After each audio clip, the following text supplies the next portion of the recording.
noite, Capucci, Bernardo Capucci, professor Bernardo, coordenador do curso de Arquitetura e Urbanismo do Turno da Noite, está aqui conosco também. Capucci, coloquei como moderador também, para que você possa se apresentar também e falar para o pessoal aqui. Então, boa noite a todos. Então, prazer, viu, Célio? Você aí, nossa prata da casa, com essa palestra maravilhosa, viu? Ah, que bom! Eu não sei se vai ser maravilhosa, porque sempre quando a gente fala para as pessoas de casa, a gente fica mais tenso, né? Agora, eu sei que esse evento também é aberto para fora, para universidades, me deixa um pouco mais calmo. Mas para falar com as pessoas que a gente conhece, a gente fica um pouco mais tenso. Aliás, muito mais tenso. Vai dar tudo certo. Na hora que vocês acharem que pode começar, vocês me digam, e eu queria saber, é 1 hora mesmo que eu tenho para falar, não é isso? Um pouquinho mais, sério, não tem problema. Aí a gente encerra, assim que você terminar 1 hora e pouco, a gente pode abrir para as perguntas, tá? Mas fica à vontade aí com relação ao tempo, tá? Assim, perfeito, então. O máximo é até 8h40, tá? Então tem mais aí do que 1 hora. Nossa, mas aí o pessoal não vai aguentar. Não, vamos trabalhar. 1 hora, eu acho, de palestra tá bom, e a gente abre para as perguntas, tá? Eu acho que agora a gente já tem um número razoável, vou fazer as devidas apresentações, né? Boa noite a todos, aí todas que chegaram agora, estou vendo aqui vários professores, vários alunos, convidados externos, né? Uma alegria tê-los aqui conosco. A ideia é que a gente possa ouvir essa noite o professor Célio, que é professor do curso de Arquitetura e Urbanismo do Isabela Hendricks, e eu queria apresentá-lo devidamente, né? Essa comemoração dos 40 anos do curso de Arquitetura e Urbanismo, o Célio é um egresso, né? Ele se formou em 87 e é professor do Isabela desde 95. Ele também é técnico em design de interior pelo INAP, em 1983, possui especialização em estruturas metálicas pela UFOP, estágio em construções industrializadas no Japão, nos anos de 94, 95, 2005, 2008, 2017, na construtora Ayano Gumi e Toyota Home, e mestre em construção metálica pela Escola de Minas da UFOP. Ele é consultor em industrialização das construções da Valorec e Mannesmann Tubes. Foi, né, de 2003 a 2015. Célio, é uma alegria tê-lo aqui conosco, é uma honra para a gente. Gostaríamos muito de ouvi-los e desejamos uma ótima palestra, né, para todos. Passo a palavra para você. Obrigada. Ok. Muito obrigado. Antes, agradecer esse convite, né, para essa comemoração da faculdade onde eu formei, 40 anos não é pouca coisa, né, e com essa fama que a gente tem que deixa só orgulho. Bem, hoje eu vou tentar fazer uma troca de ideias, se for possível, né, a gente tem interação. Eu só estou com um probleminha que eu estou achando, o som talvez seja problema aqui comigo, que eu não estou ouvindo muito claro. Mas eu vou fazer algumas perguntas e se por acaso alguém responder em chat, eu gostaria que vocês narrassem para mim, porque eu sou assim, completamente um zero à esquerda para poder ler chat, ok? Aí eu vou querer... Pode deixar, Célio, eu faço essa leitura para você, tá? Baixinha, mas fácil. Maravilha. Então, vamos começar, que tem muita coisa que eu gostaria de falar. Eu vou estar me apresentando aqui por essa câmera que vocês estão me vendo, mas na hora que eu compartilhar, né, que vai ser a maior parte da palestra, aí vai a câmera da palestra vai tomar conta e depois eu faço uma interrupção para fazer umas performances, umas gracinhas aí para vocês. Então, eu vou começar aqui compartilhando a tela. Aí a gente começa o papo. O som está tranquilo? Vocês estão conseguindo ouvir direitinho? Tá ótimo, Célio, pelo que eu estou... Perfeito. Tá muito bom. Todos confirmando que sim. Hoje eu vou falar sobre essa tendência mundial, que na verdade seria sobre um produto específico que é estrutura tubular, ou seja, os tubos sem costura, que eu vou explicar um pouco melhor, né? E a grande vantagem desse produto é uma questão que tem muito a ver com a arquitetura, com a engenharia, com a construção, que é a questão da forma. Como a forma é um elemento que ele é aliado do desempenho estrutural de qualquer estrutura que a gente construir. Então, vamos lá. Só me apresentando, né, porque quando eu faço essa palestra em outros lugares, na semana retrasada foi na PUC de Campinas, todo mundo acha que eu sou funcionário Mannesmann, e na verdade, né, a antiga Mannesmann, hoje é a Valorec, eu vou contar essa história exatamente agora. Provavelmente os pais de vocês já ouviram falar em Mannesmann, e a geração de hoje conhece a Valorec porque a marca se solidificou, né? Mas a origem foi Mannesmann, que não existe mais, e virou a Valorec. Então, eu faço, como a própria Josana comentou, eu dou algumas consultorias e até mais palestras. Então, vamos lá. Interessante, toda a história da produção de tubos no Brasil está muito relacionada com o petróleo. Um detalhe muito curioso, né? O petróleo, que é aquilo que todo mundo já sabe, né? Ele passa debaixo de estrada, debaixo de mar, e esse produto ele não pode vazar, porque ele é extremamente poluente. E para isso, ele precisa de embalagem, ele precisa de algo que o envolva, que seja extremamente resistente.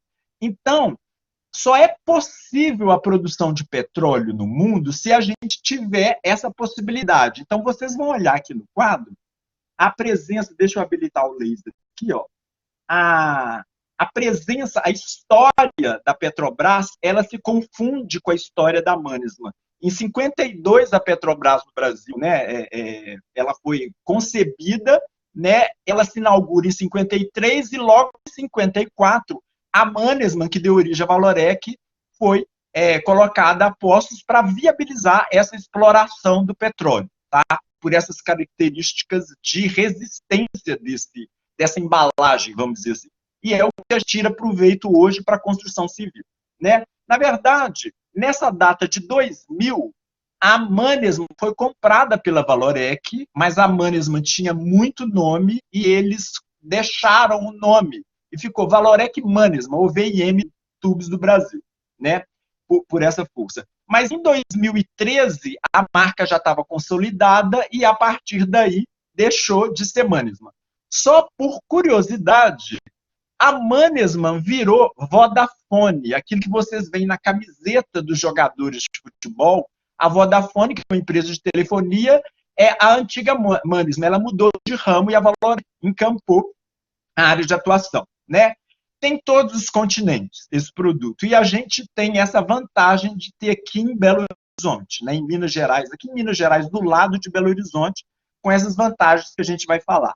Bem, o objetivo não é ficar definindo essas questões, e vamos para o que interessa, que é essa questão, como que a geometria é um aliado de engenharia e de arquitetura, né?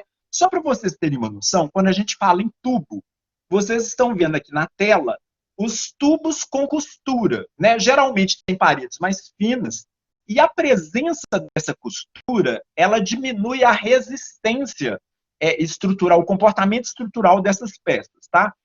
Agora, quando a gente precisa ou a gente quer ousar mais e fazer vãos maiores, né? Existem os tubos sem costuras, que é o objeto de produção da Valorec, né? A Valorec produz tubos sem costura, ou seja, não tem emenda nenhuma, tá? Só um detalhe, o processo produtivo dos tubos de seção quadrangular, ou quadrada, ou retangular, ela, no Brasil, ela passa por um amassamento, ela tem essa máquina que amassa, não é feito pelo processo quente, que nos outros países até acontece, mas no Brasil não. E aí vem a hora da fome, a hora do chocolate.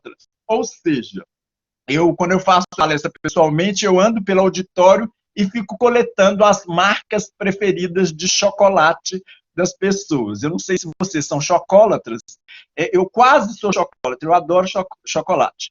E eu gosto de perguntar para vocês, qual o chocolate, ou qual a marca de chocolate preferida de vocês? Qual que vocês preferem? Tem uma marca específica, né? Eu adoro, eu não vou fazer merchan, mas eu adoro aquele chocolate que tem uma caixinha que é até tubular, triangular, que começa com to e termina termina corone, ou seja, é o que eu mais gosto, porque tem malte, adoro aquele sabor e aquela textura, né? Então, exatamente, a Camila falou qual que é, eu consegui ler, uma coisa rara de eu estar tranquilo de conseguir ler as marcas. Se vocês quiserem falar, aí tudo bem, não sou eu que estou fazendo merchan. Bem, mas a questão é a seguinte, eu lembro quando eu entrei para essa faculdade, a gente tinha aquela confusão. O que é aço? Né? Aço é o quê? Aí fala assim, Eliandra, não sei se ela está vendo a palestra, Eliandra, eu comprei uma prancheta de metalon. O que é metalon? Ah, não sei, e aquilo é de ferro fundido. Isso gera uma confusão na nossa cabeça, né? E uma coisa que eu gosto de imaginar é o seguinte, chocolate não é tudo a mesma coisa. Existem vários temperos, várias texturas, vários sabores, e o chocolate é feito basicamente com cacau, né, e leite, né? E isso gera várias receitas, tá? O aço não é diferente. O aço também, ele é produzido basicamente no ferro, né? E mais o carbono, né? O carbono e o ferro, eles vão reagir e vão gerar esta calda quente, que ela é mole enquanto é quente, e na hora que ela endurece, você coloca ela na forma que você quiser. Então, para a gente perceber, existem vários tipos de aço. A única característica que seriam bom vocês guardarem, né, apesar de eu nunca guardo, eu sempre uso a minha cola que está aí na tela, é essa questão aqui. Se eu tenho até 2,1% de carbono, a gente chama essa calda, né, esse produto de aço, tá? Se ela ultrapassar isso, ela vai perder as características físicas que denominam o nome de aço, vai ficar mais quebradiço, aí já entra ferro fundido, e aí vai. Ele perde essa questão estrutural, que é a grande vantagem do aço, né? Então, fazendo uma analogia ao chocolate, essa nossa calda, ela fica dura e dá as resistências necessárias. Sabe, aqueles chocolatras que dão uma fome de madrugada e descobre aquele tablete lá do chocolate dos Fradinhos, que é ótimo para fazer cobertura de bolo, sorvete, etc., né? Ou então as famosas ganaches, né? E a gente descobre aquela barra perdida, e quando vai partir, ela está muito dura, né? Aí você pega a faca, coloca a faca na barra de chocolate, aí pega aquele martelo de amassar carne, e ela estraçalha para todo lado, né? Ou seja, esse tipo de chocolate, ou esse tipo de aço, é porque ele tem alta taxa de carbono, tá? Quando o aço tem muito carbono, ele fica muito resistente, porém ele fica mais quebradiço. Em compensação, aquela sua tia bacana que vai lá para a Europa, compra lá da Bélgica aqueles chocolates maravilhosos, né? Você vai partir o chocolate para dividir, ele até dobra, né? Ele é dúctil, ele tem uma textura maleável, né? Esses aços que são mais dúcteis e mais maleáveis, eles têm menos teor de carbono, tá? Então isso muda a característica. Bem, e como que a gente faz essa receita, né? Na verdade, eu falei que esse chocolate, essa calda, ela é feita basicamente com minério de ferro, né? O minério de ferro vai dar o ferro que vai gerar o gusa e que vai gerar o nosso aço, né? E também isso é extraído do solo, e também o carvão, que é o que vai gerar o carbono, né? O carvão, tá? Na época que era Mannesmann, a Mannesmann apostou numa coisa que eles foram muito visionários, eles foram assim, e todo mundo achou que eles eram malucos. Eles falaram, nós vamos aquecer o nosso alto forno com carvão vegetal, com madeira, numa época onde que todas, nem é a época, isso é o constante, a maioria dos altos fornos, eles são aquecidos com carvão, que é um produto finito que cada dia ele fica mais raro porque ele vem do solo, ele exige essa mineração, tá? E na época, a Valorec falou, não, nós vamos queimar madeira. E é o carvão, o famoso companheiro de vocês do fim de semana, da roda de samba, do churrasco, do pagode, o carvão que usa em churrasqueira, esse mesmo, né? Então, é esse carvão que é usado, naquela época eles tiveram essa ideia, que é um produto que se renova constantemente, né? Daí tem a Valorec Florestal, é uma mega empresa, tá? Ela tem vários ramos. Bem, e como que se dá essa receita, né? A questão do minério de ferro e mais o carvão vegetal, né? coloca-se, esquenta a temperatura, aí gera uma reação química, o calor pega para capar, né? O carbono é tarado com oxigênio, ele agarra 2 oxigênios de uma vez e sai para a atmosfera como CO2, né? O C e mais 2 Os, e vai liberando o ferro na panela, ele vai virando o ferro gusa que vai dar origem dessa calda, né? Da receita mais pura que a gente vai usar como aço, né? Depois ela cai, aqui a gente chama isso mesmo de panela, tem um convertedor, e essa hora, o que eles vão provar para ver se esse chocolate está bem temperado, tá? Tô brincando, é óbvio que eu tô brincando, né? Você vai enfiar o dedão lá nessa calda pegando fogo, vai provar e fala assim, tá faltando um pouquinho, uma pitada de sal para acentuar o açúcar. Bem, paródia à parte, é mais ou menos isso que acontece. É aí que vai fazer o tempero ou a customização dessa calda para ela ser de acordo com o que o cliente está pedindo. Aí eu quero um aço mais resistente ao incêndio. Então é nessa hora que vai fazendo os ajustes, coloca os catalisadores e os aditivos e vai temperando para entregar de acordo com a receita. Ah, eu quero um aço mais patinável, eu quero um aço mais dúctil. Então, os ajustes são feitos nessa parte. Agora, fazendo um merchan, porque eu não consigo dar outro exemplo, quem é que conhece ainda aquela marca de chocolate que chama Batom? Alguém conhece o Batom? Eu era criança e tinha uma propaganda atrevida com esse negócio. Andréia falou que conhece. Perfeito. Ah, todo mundo conhece. Beleza. O Batom, ele é um cilindro maciço, tá? E isso a gente chama de lingote na produção do aço, que é isso que vocês estão vendo aqui, na parte do lingotamento, tá? Ele fica igual ao batom, só que pegando fogo, tá? Altamente fogo. E depois, existe uma peça que chama mandril, que vocês vão ver aqui nessa imagem. Esse objeto aqui é o mandril. Ele entra na cabeça desse batom e vai perfurando todo isso, tudo quente, imagina a resistência dessa peça. E ele vai vazando esse lingote, né, que é o nosso batom, e vai produzindo essa parede tubular oca para conseguir chegar essa laminação quente da seção circular.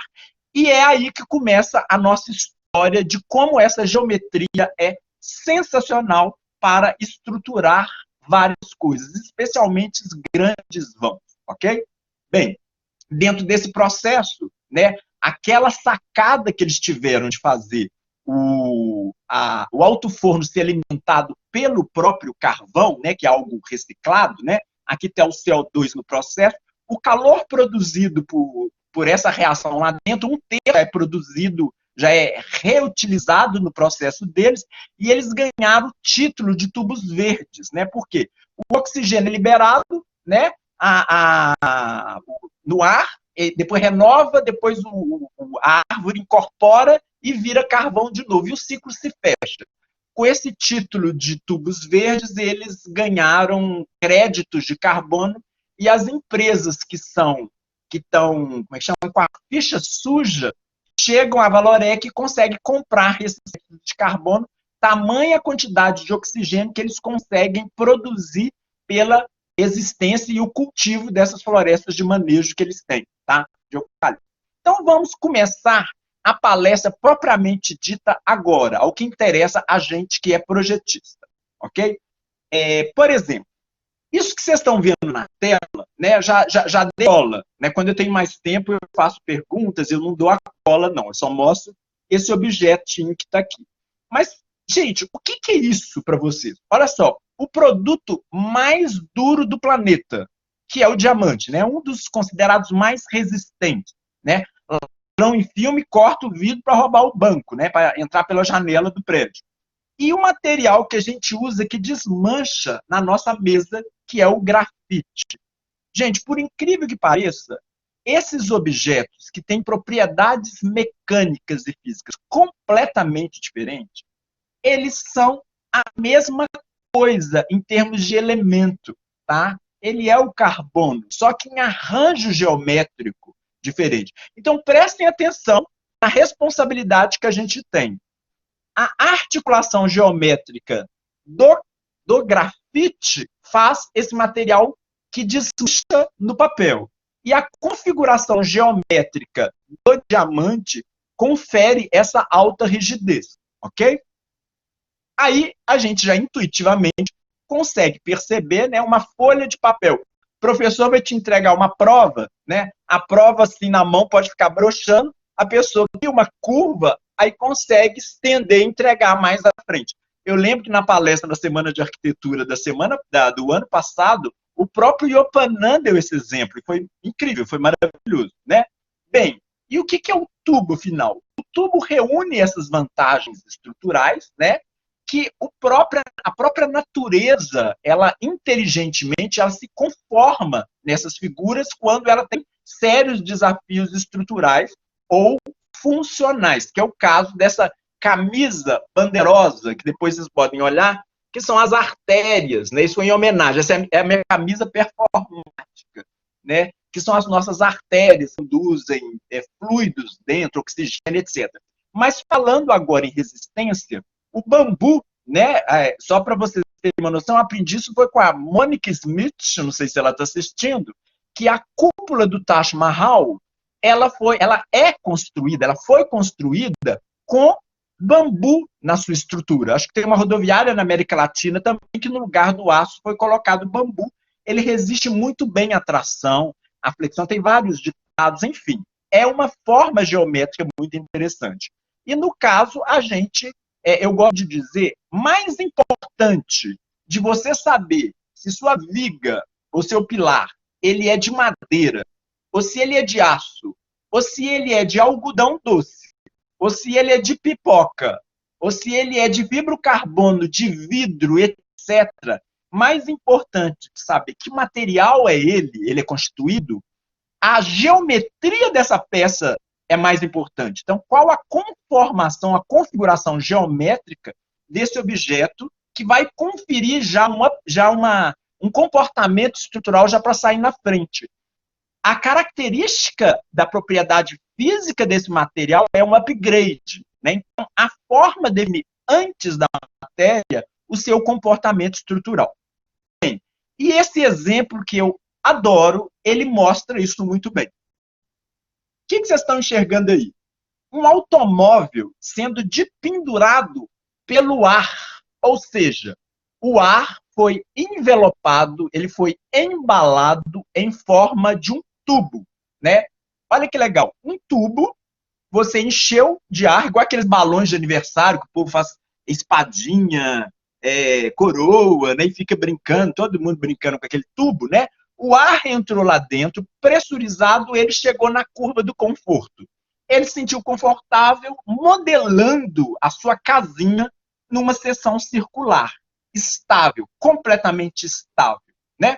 Depois, a inteligência do homem, os romanos que criaram os arcos, envergou esse tubo, no caso desse exemplo, e fez o arco que tem altas performances pela geometria, que é uma seção do tubo, ela faz um arco, né? Um arco que se emenda, né? Exatamente por essa questão geométrica. E esse ar comprimido ganha tanta resistência que é capaz de segurar um automóvel. Daí a nossa responsabilidade de projetar e intuir esses comportamentos, né? Aqui, gente, todo mundo que estudou arquitetura aprendeu a ouvir falar do Filippo Brunelleschi, né? Por que esse cara é famoso? A gente fala dele até hoje, já morreu há séculos, está lá na Itália, acho que tem um amigo italiano que está assistindo a palestra também.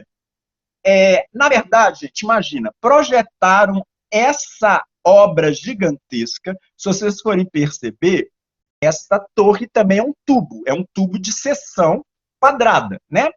Mas quem fez isso aqui não terminou a cobertura e não conseguiu, não teve coragem de terminar essa cobertura. Fizeram um concurso internacional para propor o fechamento disso. Gente, isso é tão grande, só para vocês terem uma noção, prestem atenção nisso aqui, ó, e olha aqui, ó, e aqui, olha a quantidade de pissuinhas que estão aqui usando. É muito grande. Então, imagina esse material todo, esse vão todo sobre a cabeça das pessoas aí dentro. Como construir, como sistema construtivo para fazer isso? Será que é colocar andaime nisso tudo? né? Se você colocar andame, você fez uma outra catedral de madeira e depois vai desmontar ela. Não faz sentido, né? Então, o Brunelleschi, ele inventou essa sacada geométrica de conseguir, fazendo de uma forma espiralada, deixa eu tentar escrever aqui, ó. Deixa eu ver se eu consigo. Tá muito lento a internet, mas enfim. Ele, de uma forma espiralada, conseguiu ir construindo sem necessitar de andame, né? Eu tenho uma parede aqui, depois eu tenho a outra parede aqui. Coloco uma fiada de tijolo, uma fiada de tijolo. A outra fiada de tijolo já vai mais para cá. A outra fiada de tijolo vai mais para cá. Por que que ela não cai? Ela não cai porque isso daqui é um anel, né? Esse anel, ele não consegue entrar, ele vai ser comprimido, ele não cai de jeito nenhum. E com isso conseguiu-se construir a cúpula sem a necessidade de apoio nenhum, nenhuma escora. Isso livre, completamente livre. E essa sacada deu a glória desse cara, né? Ou seja, o que é isso? Inteligência da forma. É a tirar proveito das propriedades geométricas. E o que está acontecendo agora com a construção civil, né? A engenharia evoluiu, apareceu a engenharia que conseguiu dar artifícios, artificialidades aos objetos naturais para eles conseguirem ter um desempenho estrutural acima da média, acima do natural. Aí o que acontece? Né? Criou-se o concreto armado, né? Que é uma pedra, né? Uma pedra moldada que endurece depois da reação química e tem as ferragens lá dentro. E a gente conseguiu fazer formas antinaturais. Isso daqui é uma forma plana, completamente plana, né? Em cima da cabeça das pessoas. E essa forma, na verdade, ela vai querer fazer isso. Não, nesse caso, ela vai querer fazer isso. Ela vai querer empenar. Mas com o aço, né? Essa artificialidade pela evolução da engenharia, isso foi possível, ok? Mas o que está acontecendo a partir de agora? Imagine o nosso Mineirão, suponha que o ser humano no planeta começasse a não gostar mais de futebol, não gosta, aí esse equipamento fica obsoleto, aí falar, vamos fazer show não funciona em forma redonda, acusticamente nunca vai ficar legal, né? Acaba tendo, mas ela não sai uma pureza, a forma circular para um acústico lá dentro não é ideal, né? Mas o que eu quero dizer é o seguinte, se um equipamento com esse peso e essa robustez tiver que ser deslocado ou desmontado, né? A gente vai ter que implodir o prédio, porque a gente construiu uma rocha grande. Então, qual que é a tendência da construção civil a partir de agora? O que está acontecendo? Parece que a construção civil ela está se espiritualizando, ela está ficando meio zen, assim, toda pode crer. Ela está cada vez sendo mais eficiente, conseguindo cobrir vãos cada vez maiores, usando menos matéria, menos objeto, menos substância. Então, a tendência evolutiva da engenharia civil e da arquitetura é conseguir ser tão eficiente para vãos cada vez maiores, empregando mínimos de substância, mínimos de peso. O objeto está ficando quase etéreo, né, para cumprir a mesma função. E aí entra, de novo, né, a nossa evolução tecnológica chegou num limite no estágio atual e a gente está tendo que recorrer à sabedoria passada lá dos antigos e com essas novas tecnologias usarem essa sabedoria geométrica. Então, por exemplo, é uma cobertura de um estádio, né, do escritório alemão, do GMP. Né? Sempre o tubo vai estar... Sempre que vocês verem até o objeto de pesquisa da Eliana, né, que é as membranas, eu sempre falo lona, ela me mata, mas as membranas, né, as membranas têxteis arquitetônicas, elas vão estar associadas a tubos, quase sempre, porque eles fazem esse casal perfeito, é muito leve, eles são muito leves, eles conseguem fazer essa desmaterialização do objeto com essa eficiência, né? Então, é muito bacana. Gente, esse objeto aqui Na escola de engenharia sempre tem alguém que mata a charada, na escola de arquitetura, né? É um galpão, o pavilhão japonês para a Expo de Hannover, tá? O tema era sustentabilidade, reciclagem, né? E esse pavilhão, ele é todo reciclado, né? Olha que interessante a questão da forma. Algumas semelhanças é muito interessante, né? O caqui, a bandeira de caqui com aquele filme de PVC, definiu a estabilidade, né? Esse PVC chegou na curva do conforto. Eu falei, agora eu posso relaxar, que eu estou super tranquilo com os meus amiguinhos aqui do lado, né? E a gente vê o aparecimento dessa dupla curvatura.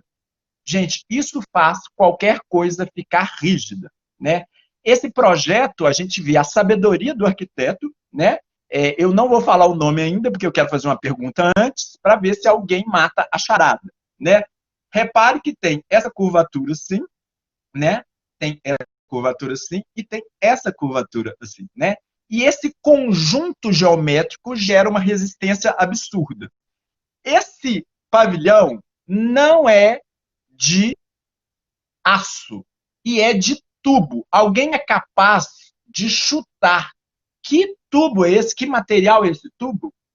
Aproveitar e tomar um copo d'água. Ah, o Eduardo acertou. Eduardo, é papel. Gente, esse pavilhão foi feito com tubo de papelão. É do Shigeru Ban, ou Ban Shigeru, como os japoneses falam, né? Que tem todas essas vantagens. Um papelão. Quando essa palestra era presencial, eu subia em 4 rolinhos de papel higiênico e mostrava que cada um aguentava pelo menos 15 quilos.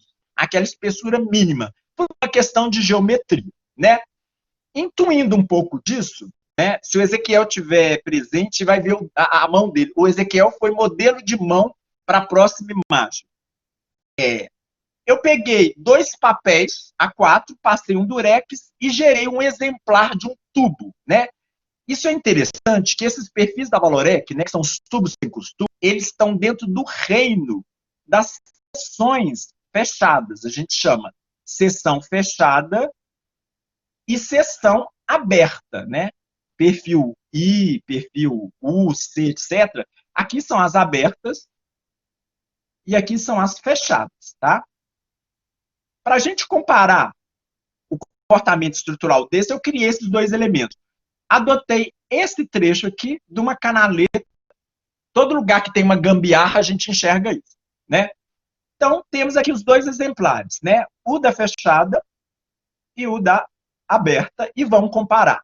Na hora que a gente faz uma compressão, gente, fica evidente a diferença do comportamento estrutural. Essa daqui, ela vai flambar, ela flamba muito rápida, muito fácil. O tubo já, ele dá uma resistência muito grande por uma característica geométrica, tá? Se a gente fizer a torção, a gente percebe mais fácil ainda que o tubo fica difícil de curvar. A gente tem esse exemplo intuitivo quando você compra como é que chama? Você compra um papel, volta de uma impressora, vai entregar o projeto para o professor, na hora que a gente coloca, embrulha ele em tubo, bota um durex, ele fica muito mais resistente, né? Quem compra maquete, né, para fazer maquete, prancha de isopor, aquela mais fininha, 0,5, num dia de vento, sabe que loucura que não é carregar uma prancha de isopor de vento. Você morre de medo de quebrar a peça. Aí, se a gente consegue envergar ela, fazer um grande cilindro, ela fica muito mais estável geometricamente, né? Bem, por que ela é boa compressão? Porque a seção circular, por exemplo, vamos falar da circular, depois a gente fala das seções quadradas, né? Não existe nesse cosmos nenhuma propriedade geométrica que vai me dar essa característica. Qualquer elemento da superfície do objeto tem sempre a mesma distância do centro. Ela tem uma simetria radial, é tudo aqui distante. Então, os esforços que na hora que a gente está calculando, a gente supõe-se que ele vai para o eixo da figura, ele vai desaguar de uma forma harmônica, igualitária. Então, ele não tem que pensar para que lado que ele vai, né? Ele só vai. Isso daí facilita esse comportamento estrutural. Aqui, a gente já vê uma diferença de geometria de acordo com a posição. Por exemplo, o A tem uma distância diferente do B, mas a gente gente consegue perceber que existe ainda uma simetria, mesmo que eu mude a visão do eixo, né? Eu consigo fazer essa analogia de uma simetria, o que eu já não consigo numa seção aberta, né? Então, isso faz o reino dos tubos terem uma resistência muito melhor à compressão, né? Exemplo esse, né? Esse exemplo do Norman Foster, na cidade de Hamburgo, né? Com o dedo do nosso querido ex-aluno Márcio Sequeira, que inventou o mola, né? Que está fazendo sucesso no mundo inteiro. Esse exemplo aqui, né? Da compressão, né? Esse perfil, olha a delicadeza que foi a intenção de linguagem arquitetônica de parecer que esse telhado também leve tivesse, assim, pousado delicadamente em cima disso. Isso é capaz por causa dessas características de comportamento estrutural da peça. Tá? Quando esse projeto foi feito, na época, a Valorec ainda não produzia tubos para a construção civil, não tinha o departamento da engenharia civil, né? E eles usavam os tubos, tanto de petróleo, carroceria, de caminhão, de eixo de trem de ferro, para poder fazer as fundações. Então, toda a parte da fundação desse prédio foi feito com tubo, as estacas foram feitas com esses tubos, né? Tração, eu vou pular esse capítulo, porque a configuração geométrica dessa seção, ela é quase que indiferente para o desempenho da tração. Eu poderia ter um perfil em forma de coraçãozinho, em forma de estrela, né? Isso daqui não tem a menor relevância para a tração, ela vai ter ótimo desempenho. E a gente já conhece que o aço, ele nasceu para ser tracionado, ele adora ser tracionado, né? Tanto que a gente coloca ele dentro do concreto para poder cumprir o papel que o concreto não dá conta, que é a da tração. Bem, a torção que a gente viu aqui, né, naquele exemplo aqui fica muito claro de porquê. Se eu fizer uma rodinha de pessoas, suponha que todo mundo fique em cima de um skate ou de patins, né? Se eu for para a academia e malhar muito, e ganhar muita força e empurrar esse sujeito aqui da minha frente, o que vai acontecer? Ninguém vai para lugar nenhum. A gente não vai rodar.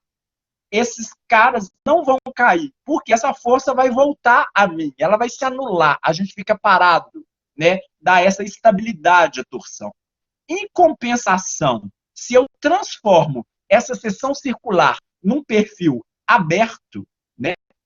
Se ele abre, eu crio essa ruptura aqui. Se eu tiver força suficiente, esse neguinho aqui cai no chão. Ele vai despencar por causa... Eu perdi essa característica de anular as forças, né? E quando eu tenho tração, compressão, torção simultaneamente ou gradativamente sendo transferida no corpo, na superfície do elemento arquitetônico, né? Que é o caso de qualquer elemento que move. Vocês vão reparar que 99% dos equipamentos móveis que se mexem, eles adotam o tubo por todas essas vantagens estruturais por causa da questão geométrica que ele tem, né? Reparem que esse trilho, ele também está fazendo uma configuração tubular, de tubo quadrado, o arranjo, né? Bem, aqui, gente, para a Olimpíada de Inverno do Japão, eles criaram esse grande estádio, né? E para a grama não morrer, esse telhado abre e fecha, é igual um portão de garagem, né? Ele se fecha e abre, ele tem um nome de grande olho, né? Porque ele pisca, vamos dizer assim, né? Reparem a inteligência formal. O DNA mínimo, a célula mínima, é tubo, é um tubinho, tá? A seção dessas vigas são tubulares, é uma seção triangular. Isso aqui é um tubo igual a caixinha lá do Toblerone, né, do chocolate, né? Então, olha só, o elemento unitário é inteligente formalmente. O arranjo geométrico também é inteligente, é estável. E depois entra a sabedoria dos romanos e arqueia. O negócio fica mais resistente ainda. Isso consegue pegar os trancos e solavancos da cobertura estrutura que vai se fechando e consegue fechar esse auditório. Eis aí o modelo de dedo foi o Ezequiel. Né? O Ezequiel fez essa... eu tirei a foto e ele me ajudou. Isso foi no mestrado em Ouro Preto. Bem, os engenheiros adoram essa parte. Né? O que é flambagem lateral contorção? Os arquitetos não estão muito acostumados com essa nomenclatura. Eu tenho uma seção aberta aqui. Tá?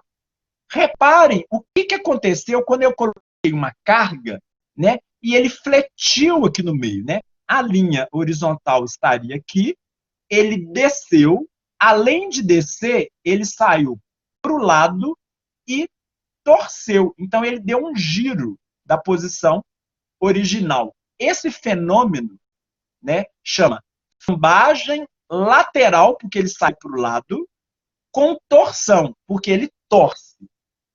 Quando a gente usa tubo de seção circular, isso nunca vai acontecer. Ele simplesmente só vai descer. Então, o calculista que tem que comprovar que a coisa vai dar certo, ele tem que botar o nome dele lá, na hora que chega nessa verificação no capítulo de postos lá, ele pula esse capítulo, não tem que fazer essa verificação, porque isso não vai acontecer na seção circular. Né? Aí vocês pensam o seguinte, então, tubo é muito bom para usar como viga, né? O tubo de seção circular. Né? E aí eu queria fazer uma observação. Vocês não vão ver muito comum um tubo sozinho, só ele, para fazer papel de viga, por um detalhe. Porque o que uma viga quer, ela quer ter a maior comprimento nesse sentido. É isso que vai conferir a estabilidade para vencer um determinado vão. Né? Então, não é necessário... E o tubo, na hora que eu tenho essa medida, que ela é boa para cálculo, ela vai me entregar também a mesma distância na largura. Então, eu estou usando material aqui e aqui desnecessário. Por isso que vocês não vão ver o tubo solteiro para a questão estrutural. Só relembro, aula de estrutura. Essa carga aqui, né, imagem cedida pelo Márcio, é flexão. Já a força por cá chama flambagem. Flambagem é esse fenômeno e flexão é este fenômeno. Né? Para esses casos, a gente tem os tubos de seção retangular, porque o tamanho aqui que já é previsto para vencer um determinado vão, eu não preciso desperdiçar material pela lateral. Né? Ou então, fazer certos arranjos inteligentes. Se não me engano, essa estrutura foi do Viotti, um arquiteto mineiro, que ele gera um tubo aqui, gerando essa configuração super inteligente. Ele fez um perfil I, porém usou o tubo com todas as suas vantagens aqui e aumentou essa inércia para vencer esse vão. Né? Então, são dicas interessantes. Outra vantagem também. O tubo, que aí é o caso dessa camisa que eu estou usando aqui, eu não sei se vocês conseguem ver, que é a réplica das artérias humanas. Né? A natureza não gosta de gastar energia à toa. Ela vai economizar o máximo de substância para ser o mais eficiente possível. Né? Conseguiu ver a camiseta? Eu não sei se é imagem. Bem, vai pela manga enquanto eu vou falando. Mas é melhor olhar para a tela. Eu sou aparecido mesmo, mas é melhor olhar para a tela. Né? Olha só, a seção circular é a única que vai me entregar o mínimo de superfície, tá? E conseguir embrulhar ou empacotar o máximo de conteúdo. Né? A esfera é a figura geométrica que vai ter o mínimo de membrana com o máximo de conteúdo abraçado lá dentro. Não é à toa que a bolha de sabão flutua. Né? Ela consegue ter tanto pouca matéria embalando o ar que ele fica quase do peso do que ela empacotou. Né? Porque ela foi espichando e fez uma membrana muito fina com o mínimo de superfície. Ok? Então, essa é a vantagem. Por isso que a natureza adota em raízes, artérias, esqueletos, porque eu tenho menos superfície, ou seja, eu tenho menos célula envolvida e eu consigo ter transportar a maior quantidade de ar, oxigênio, seiva, etc. Né?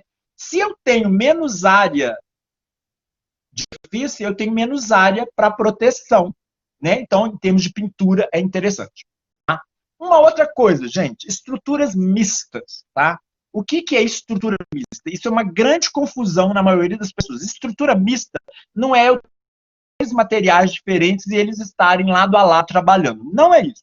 Estrutura mista é quando eu tenho dois materiais diferentes que eles estão casados um com o outro, eles estão vinculados fisicamente, e aí eles passam a ter um comportamento estrutural solidário, porque eles começam a se confundir quem que é ele, até onde é o outro. Eu falo que a estrutura mista é aquela estrutura que precisa de um analista, ela tem uma crise de identidade, né? A laje de concreto presa a uma viga metálica, ela não pode estar apoiada.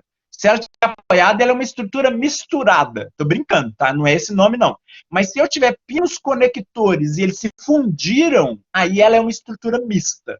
Porque na hora que ela estiver descendo, o concreto vai ter uma crise de identidade, vai falar, opa, até onde eu sou o concreto, até onde eu sou o aço? Até onde, por que eu não estou descendo mais? Será que o concreto que está puxando para cima ou o aço que está fazendo puxar para cima?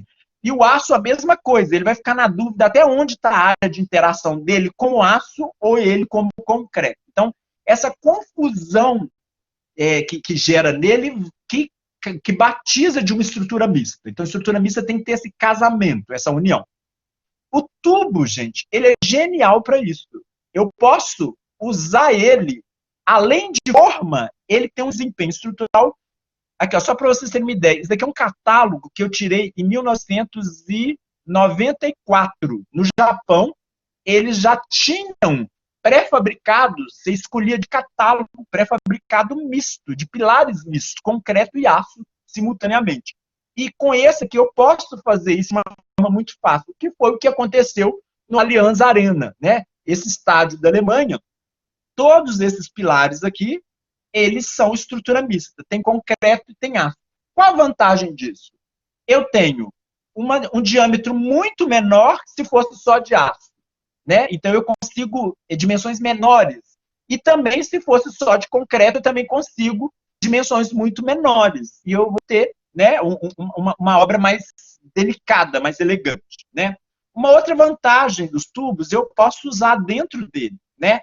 Aqui é uma caixa d'água, aqui corre água nas veias do prédio, isso auxilia o tratamento, né, a normatização de incêndio, porque na hora que um tubo está preenchido, aí em termos de cálculo, né, aquelas questões de proteção é minimizado, né? Exemplo que a gente tem aqui em Belo Horizonte, quando eu trabalhei no SARA, na reforma do SARA, né, esse projeto aqui é do Oscar Niemeyer, isso de cá, tá? Aí o Lelé pediu, né, autorização para poder fazer o projeto, eles são muito amigos, já trabalharam juntos várias vezes, né? E só para dizer, todo o escoamento de água que acontece nessas partes escuras, né? Eu não sei para quem sabe, esse telhado ele tem essa configuração assim, ó, né? O telhado do SARA. Aqui são as persianas, aqui tem a calha, aqui tem a calha, aqui tem as persianas. O norte fica virado para cá, então aqui é sul, nunca entra sol direto e tem a ventilação cruzada, né? Porque o Lelé tem pavor a usar ar-condicionado, ele odeia o ar-condicionado, usa só em últimos casos. Então, essa calha, gente, é esse aqui, ó, é uma calha de aço inox, tá? E que depois tem um tubo de PVC que passa dentro da estrutura tubular metálica. Então, eu tenho essa grande vantagem também de usar o interior, né? Por características de resistência, a gente percebe todos esses aquários aí que tem o famoso tubarão lá dentro, né? Eles são curvos por uma questão de facilidade construtiva e resistência ao mesmo tempo. Se esse túnel fosse uma laje plana, essa laje iria querer envergar, e aí eu ia precisar de uma espessura muito grossa, né? Esses tubos são de policarbonato e eles são circulares e não precisam ser tão grossos por uma inteligência formal, né? Tá. Não é à toa que o Lerner, né, adotou para isso. Aqui a gente vê esses diagramas aqui, né? As cargas elas caem aqui, o tubo é como se ela fosse aqui e se anulasse no centro. Então ela gera essa grande facilidade. Bem, agora entrando num ramo mais abstrato ou mais subjetivo, a palavra subjetivo é melhor, né? Esse aspecto visual limpo, né? Aqui, gente, esse é o projeto que é o Centro Cultural Georges Pompidou. Eu sempre esqueço de colocar uma imagem desse projeto todo para as pessoas saberem qual projeto que eu estou falando. Né? Na França, é um projeto com uma linguagem arquitetônica muito agressiva para a época. Né? Todos os canos, todas as instalações, escadas, duto de incêndio, elétrica, é tudo aparente. Né? E aí, eles adotaram o tubo. Olha como ela fica muito mais palatável, mais delicada, do que simplesmente uma seção aberta. A gente vê, olha só, deixa eu até apagar isso aqui. Ó.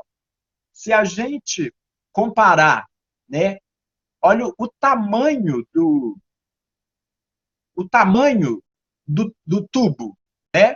Ele é muito maior, mas olha como que ele é menos agressivo na paisagem do que esses elementos que entram em menor quantidade, né, em tamanho menor. A gente consegue perceber isso como um aspecto visual, né?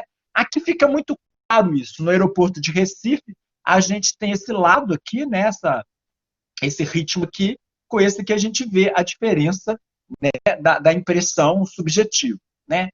Se eu estiver projetando um pátio e é meu objetivo atrair o olhar das pessoas para dentro e não olhar lá na frente, se eu não quero que as pessoas olhem lá para frente rapidamente, talvez esta seja a melhor solução. Porque essas arestas, elas como se elas gerassem um atrito às flechadas, entre aspas, visuais que a gente obtém. Em compensação, se o meu objetivo é olhar para a área o mais rápido possível, com certeza esse será a melhor solução, porque o tubo, né, essa seção circular, é como se ela fosse aerodinâmica. Ela gera menos obstáculo visual e dá essa permeabilidade visual. Né? O mesmo raciocínio a gente pode pensar quando a gente fala de aerodinâmica. Né? A aerodinâmica do... Se isso aqui fosse um perfil I, por exemplo, né, o vento iria ficar preso dentro dessa parte aqui e ia tender a envergar isso mais fácil. A carga de vento ia ser muito forte, né? Ia dar um coeficiente de arrastamento, que é um nome usado na engenharia, né? O coeficiente de arrastamento é muito grande, então aqui tinha que ter uma resistência muito forte. Isso aqui é muito mais aerodinâmico. Não é à toa que o avião, né? O avião, ele tem essa seção circular por causa dos ventos, manter a estabilidade dele, né? Por questões de aerodinâmica. Torres altas, edifícios, podem ver que esses edifícios modernos, altíssimos nessa eles quase sempre eles vão ter superfície curva e não muito planas. Muito menos côncava para poder capturar o vento e aí a força está complicada. Quem já foi à praia pela primeira vez na vida, viu o mar, e aí vê aquele ondão mineiro, né? Aí vê aquele ondão, fala, a onda te derruba, você dá um capote e cai, come areia, raspa o peito na areia, enfim. Esse empuxo de um vento numa torre é muito grande, é igual um capote de água. Tá? O ar é pesadíssimo, a gente acha que não, mas ele é muito pesado. Por isso que a aerodinâmica é interessante. Tá? Esse exemplo mostra muito bem o que eu quero dizer. Né? A seção circular, cada ponto de contato, ele tem a mesma condição. Né? Então, se eu for fazer um detalhamento de algo para aprender, o detalhamento vai ser igual para todas as partes. Foi o que permitiu fazer essa torre que tem 100 metros no Japão. Vocês reparem que esse revestimento aqui, ó, ele vai mudando, ele vai girando e apoia nessas arestas que são todas tubulares. Tá? Então, sem ter maiores complicações. Perfeito. E como que eu trabalho com o tubo? O que eu posso fazer com ele? Né? Vocês podem fazer qualquer tipo de junção para gerar aquelas configurações inteligentes que eu falei. Isso aqui gerou um tubo triangular, igual caixinha de bolé, e eu tenho vantagens estruturais por isso. E como que é essa complexidade desse ajuste? São os famosos cortes, né? Que hoje isso faz no computador fácil. Pode ser manual também, vai depender da empresa que você contratar. Então, tudo isso é possível ser feito, esses nós, né?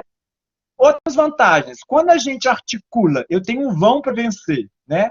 Se eu crio uma treliça, eu consigo aumentar esse desempenho, né? Então, aqui tem um exemplo de treliças planas, né? Elas estão contidas no plano. Uma treliça aqui, outra treliça lá, né? Isso foi na Expo do Japão. Aqui a gente já tem as treliças espaciais, igual vocês viram, né? Consigo vãos cada vez mais maiores. Esse aeroporto, isso está quase virando um modelo, né, de modelo estrutural para vãos de aeroportos. Esse é o de Hannover. A gente tem vários aeroportos assim, né? Esse daqui é sensacional. Ah, eu quero fazer curva. Eu consigo curvar? Consigo. Esse procedimento chama calandragem, né? O Calatrava, esse projeto do Calatrava, olha que genial. Só tem 4 apoios. Apoio 1, apoio 2, apoio 3, apoio 4. Só isso. Tudo é livre. Tudo é livre, só. Tudo livre, e só tem esses 4 apoios aqui, né? E segurado, esse pedaço que quer cair para cá, ele é todo preso por esses cabos aqui, ó. Então, consegue segurar. Contrapartida, igual as mãos amigas, né? Esse daqui faz o mesmo papel. Ajuda, esse arco ajuda essa aba. Esse outro arco ajuda essa aba. E assim ele fica estabilizado. O que é isso que eu quero mostrar para vocês? Quando a gente estuda essas propriedades geométricas, isso é olhando muito exemplo, maquete é o melhor macete para aprender estrutura sem fazer conta. Eu sou um débil mental para fazer conta. Vocês não têm noção. Vocês vão falar, que é isso, né? Sou um débil mental para fazer conta. Mas eu faço maquete, até dava aula no Isabela de maquete, mas desde criança eu fazia maquete. A maquete te dá uma aula de comportamento estrutural porque ele é o simulacro da realidade, em escala reduzida.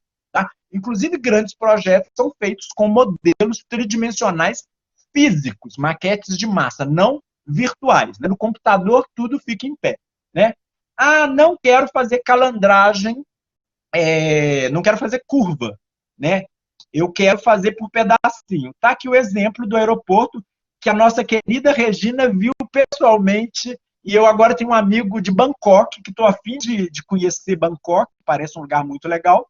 Esse aeroporto, ele é todo feito por seções retas, vocês conseguem ver, mas o conjunto dá o efeito de ar. Né? Então, também é possível. Né? Agora, gente, eu vou interromper o compartilhamento da tela. Na verdade, essa frase hoje politicamente correta não é mais. Né? A gente não vai matar a cobra. Eu vou descompartilhar aqui e agora eu vou entrar de Aparecido e todo mundo está me vendo? Primeiro plano? Sim, sério. Ótimo, então beleza. Deixa eu descartar isso aqui e deixa eu só me ver para ver se eu estou aparecendo aqui, que aí eu consigo me enxergar. Ótimo, então vamos lá. Pessoal, olhando para mim, aquele exemplo que eu fiz com a canaleta, fazendo o exemplo da sessão aberta, né, em forma de um perfil C ou de um U, né? Imaginem que eu tenho 2 canaletas. Uma canaleta aqui, uma canaleta aqui. Idênticas. E eu emendo uma na outra, tá? E soldo, e prendo ela. Eu acabei criando uma seção tubular, uma seção fechada, né? Retangular. Ok? Tá claro até aí? Se eu pegar mais 2 canaletas idênticas, mesmo tamanho, mas em vez de prendê-la assim, eu prendo-la assim. Eu vou construir uma seção em I, um perfil I. Tá claro até aí? Vamos ver se aparece. Perfeito. Vocês acreditam que mesmo comprimento, uma canaleta, um perfil fechado e o mesmo objeto, mesmo material, mas em arranjo geométrico diferente, um perfil aberto, eles têm um comportamento completamente diferente. E é o que eu queria simular agora, tá? Agora eu vou subir ali e vou mostrar. a imagem da câmera, claro. Vocês conseguem ver isso aqui, ó?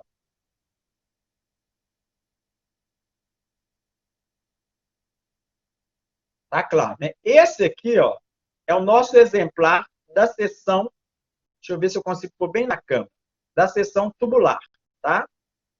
Opa. Esse aqui é o nosso exemplar da seção aberta. Vamos ver como ele se comporta.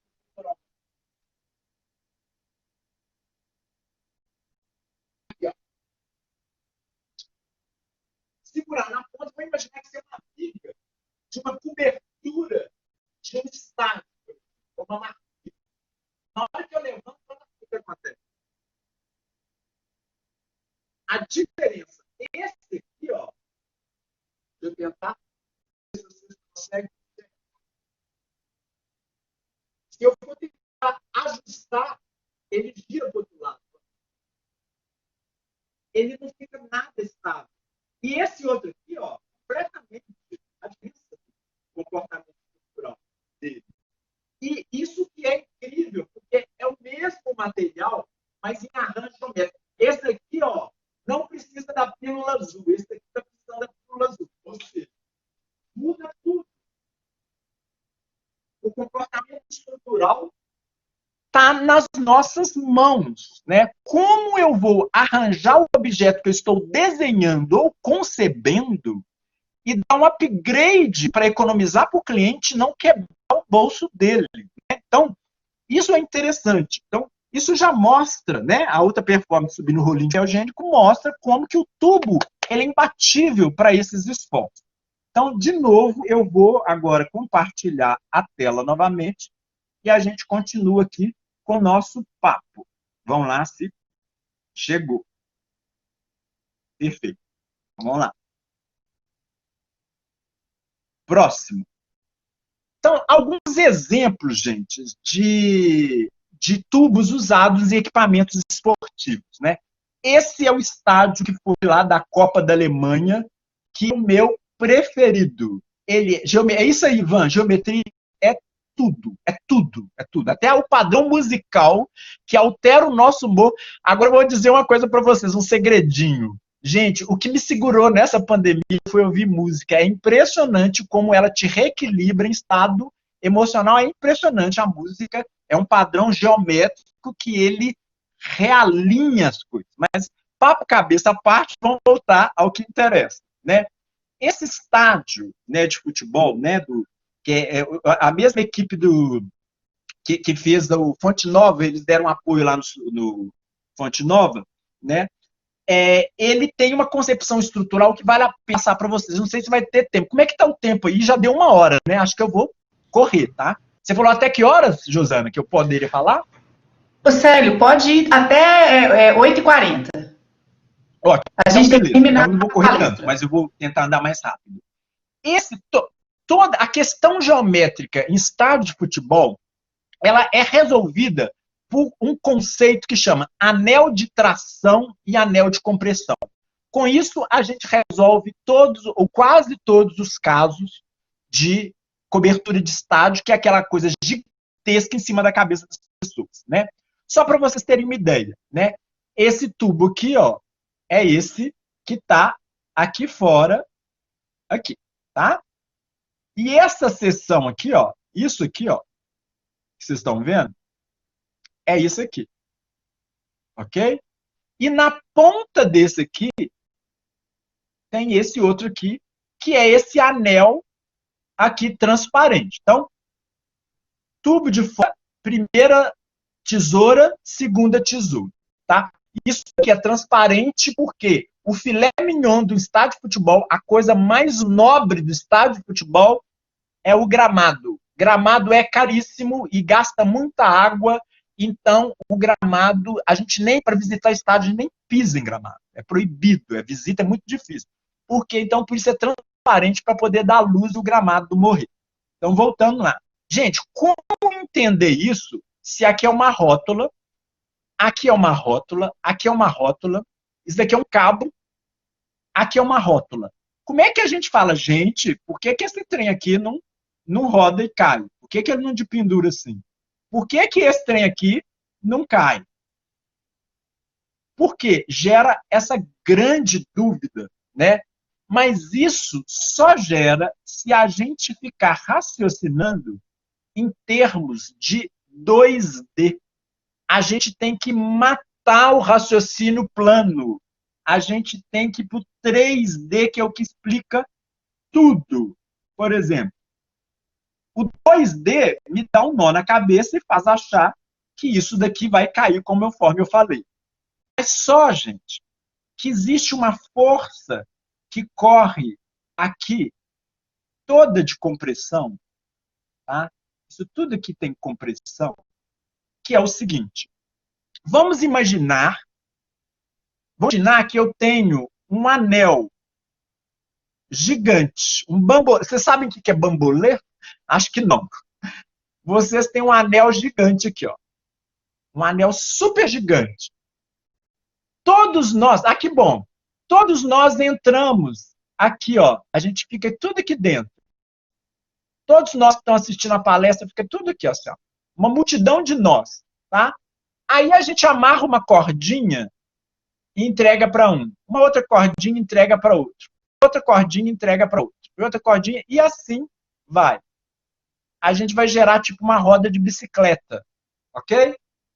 Se todo mundo puxar isso ao mesmo tempo para cá, a gente puxa para o centro, vai acontecer alguma coisa com esse bambolê, ele vai ficar do mesmo jeito e vai segurar a gente. A gente vai ficar fazendo força. Ou seja, esse bambolê que tem um deslocamento em 3D, ele segura esse cabo que dependura essa marquise. Essa marquise não cai porque ela está presa. É igual uma fachada de um prédio, que aí eu coloco uma marquise e dependuro o tirante. Simples assim, tá? Esse foi apresentado para vocês o anel de compressão, tá? Esse é o anel de compressão. Pronto. E agora, como resolver esse outro breguete, outro pedaço? Muito simples, gente. Simples, igual capô de carro. Pegou o capô de carro, coloca um pilar e coloca esse pilar até lá no campo de futebol. Pega ele aqui assim e apoia, põe ele até lá embaixo. Não faz sentido, né? Eu não vou fazer isso. Porque ele não posso ter pilar no gramado. Mas é exatamente isso que a gente faz. Olha só. Só que de uma forma diferente. Abriu o capô de carro e colocou, né? Por exemplo, você tem aquele carro antigo assim, ó. O carro está aqui, levantou o capô, coloca aquele ferrinho aqui assim, né? Prendeu.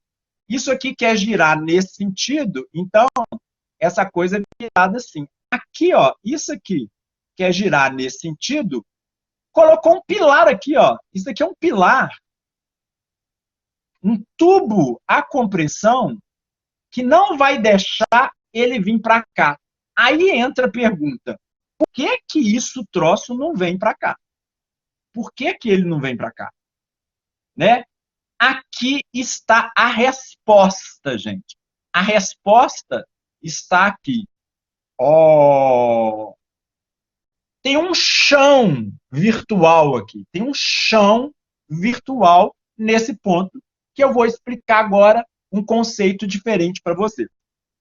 Vamos imaginar que a gente tem uma corda num chão e todos nós estamos aqui dentro dessa corda no chão, tá?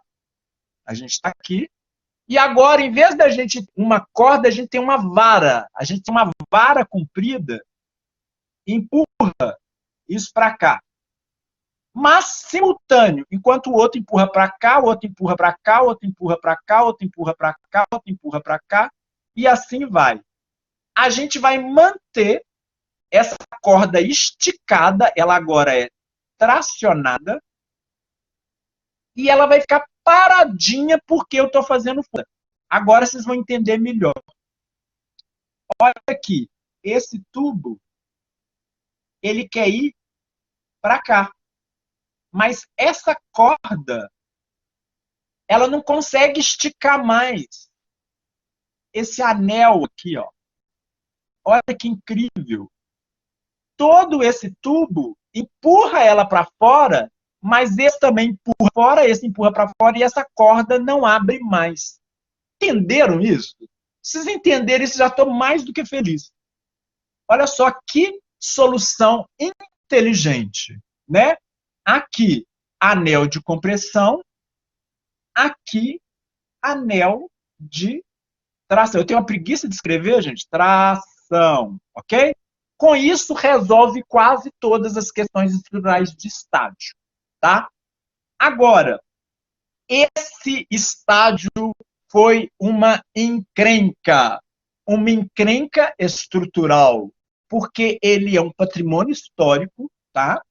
Uma Olimpíada promovida por Hitler. Nessa época, ele dizia que o negro era uma raça inferior e quem ganhou a Olimpíadas foi a raça negra. E o que acontece? O momento mágico de uma Olimpíada é a cerimônia da pira. Vamos colocar a pira de Isabela aqui no meio, né?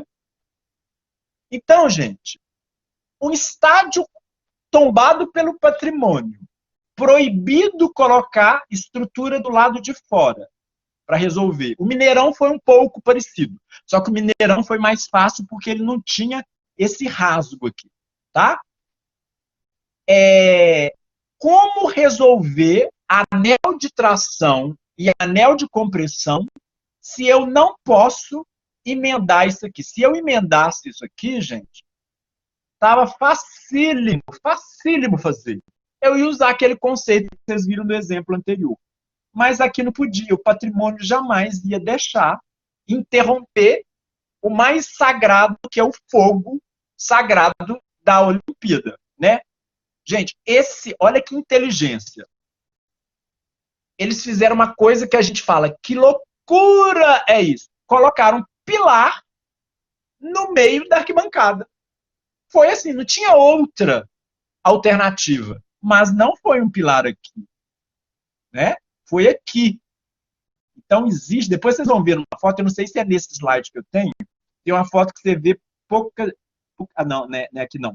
Que tem pouquíssimas pessoas, fica aqui, ó, uns vazios que ninguém assenta, tá? Mas esse resto inteiro é usado, né? Vocês veem que é muito bem usado. O que eles fizeram? Só esses pilares aqui, tá? Segurando essa mega estrutura, com esse mega balanço, isso daqui quer cair para cá, mas essa ponta ficou tracionada por um tubo preso na estrutura existente. Então, eles conseguiram botar uma proporção mínima aqui e uma máxima aqui. E o mais genial de tudo, todo esse telhado, vocês imaginam o que é vento passando nisso? Essa ponta querendo subir, essa querendo baixar, isso balançando, isso tudo está seguro por um tubinho, gente, acreditem se quiser, de diâmetro igual a 30 centímetros, que é o limite máximo que a Valorec produz, né? No catálogo vai até 30 esses inteiriços, né? Se a gente quiser dimensões maiores, a gente gera aquelas configurações de arranjo para conseguir seções maiores, tem alguns exemplos. Então, gente, esse exemplo é sensacional. Com apenas 30 centímetros, em alguns pontos, conseguiu resolver esse problema estrutural lá do Estádio Olímpico. Bem, nosso exemplo do Maracanã foi calculado pela mesma estrutura daquele estádio primeiro que eu mostrei, genial, com o mesmo conceito. O que é comprimido é tubo, o que é tração é cabo. Essa é um modelo estrutural muito elegante, muito leve. As estruturas mais leves que se consegue fazer é reduzir as peças comprimidas a cabo de aço, né? Bem, aqui é o nosso exemplo do Mineirão. né, o Mineirão ele foi coberto, essa área, né, com esses enxertos por debaixo, né, com as treliças também tubulares, né, gerou esse efeito aqui, né, e tem aquele grampeado pela parte de cima, usando a lona. Aqui já é o exemplo do nosso estádio Independência, que esse núcleo e o núcleo que tem de cá foram como pilares, né? Aí gerou essa treliça espacial aqui em cima, tá? Esse objeto, ela tem uma configuração de tubo aqui, tubo aqui, tubo aqui, tubo aqui, isso vai diminuindo de tamanho, e depois aqui vai diminuindo de tamanho, apoia aqui, e o telhado, né, é composto de várias viguinhas, assim, ó, que são presas por cima, né? Então, todo esse telhado, isso aqui não é viga, tá? Isso aqui não é viga. Isso daqui é um corredor de manutenção. É isso aqui, ó, é uma passarela. Não é viga, tá? Então, esse telhado está preso por cima, pegando essa viga que está do lado de fora do telhado, né? Estádio Beira-Rio, né? Aí eu vou passar mais rápido, é a mesma concepção dos trilhos, né? Agora, né, para quem é atleticano, para a alegria dos atleticanos, a Arena RV está sendo feita pela Valorec, né? Os tubos da Valorec ainda está em detalhamento, né? Mas o conceito dele, né? Aqui, ex-aluno, né, gente? Ex-aluno nosso. Eu nunca sei falar o nome do como é que chama o nome? Gente, leia isso aqui para mim, porque para mim eu não consigo.